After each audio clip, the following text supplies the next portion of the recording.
what's sort of the first phase of your approach when you're in a new environment? How do you sort of go about it? Yeah, getting to understand the sport and the players and the staff that you're working with first and foremost. Certainly with the different sports I've worked with in the past, getting an understanding of your co-workers. It can be as simple as getting understanding of the rules of the sport you're working with, understanding the nuances within the sport, and then understanding what's critical to performance and what's noise, and trying to differentiate between the two, because there's certainly a lot of noise that we tend to worry about in S&C, I think. So I think they're the initial key aspects. Have you had situations where players aren't coping perhaps with the main group program and you have to individualize, or and that might be an injury, or it might be the adverse where they're just simply not, they're well behind, their strength is just nowhere near the level and they need more work. Yeah. And how do you sort of bring that to the coaches that we might need to sacrifice a short-term skill aspect for more work and pushing them harder in the gym or on the field from a physical capacity point of view?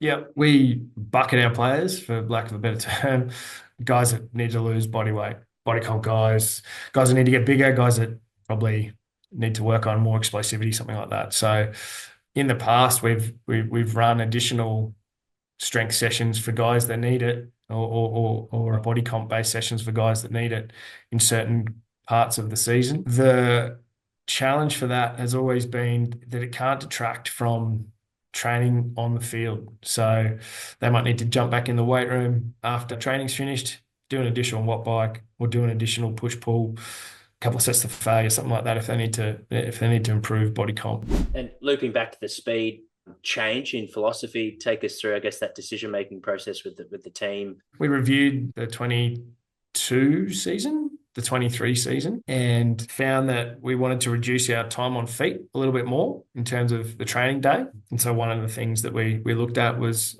the time spent warming up, the time spent before a session, getting ready to sprint, and then doing speed work at the start of the training session. And we sort of realised that there were ways that we could alter the training week to minimise time on feet, reduce the length of training sessions, and then also reduce a total length of session in terms of total volume, high speed running, etc. So one of the strategies we used for that was to integrate our speed into the back end of training once they'd completed all the work that they needed to do with the coaching staff. So it was a strategy based around a review process and a feedback process, both from playing group and from the coaching staff. I guess for the injury side of things, to mitigate so more your controllable type injuries like hamstrings and calves, what have been some effective strategies that you've seen come in when maybe there's been a problem in that area, perhaps, or you're just looking to maximise players' availability?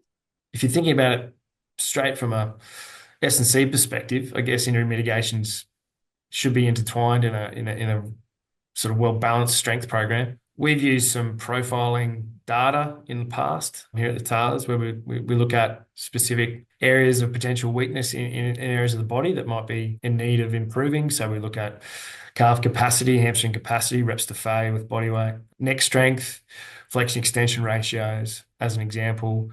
And our medics and physios have run a profiling process in the past where we've identified gaps in each player's profiling history and their previous injury history, and then look to make improvements in those areas that they're not as good at. So we looked at some areas that we just integrated into the normal training program. And when I say normal, just the daily strength program, and then additional blocks across a week that were called bulletproofing, and where we looked at specific areas, particularly for rugby players, that guys need to improve on.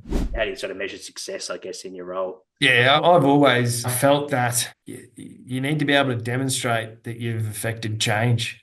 And to affect change, you need to have appropriate tests that are measurable, whatever quality that you're looking at, whether it's strength, speed, fitness, whatever you want to look at. You need, in my opinion, as an S&C coach, you need to be able to demonstrate that you've changed what you're designing to change. So if I want to get a guy stronger, I've got to show that he's stronger. Whatever test I'm using, whether it's a 1 rep, whatever it is, an isometric test, whatever it is, show me that you've changed something. I think that's critical. I see that teams moving better on a field, the qualitative analysis of the way a team's performing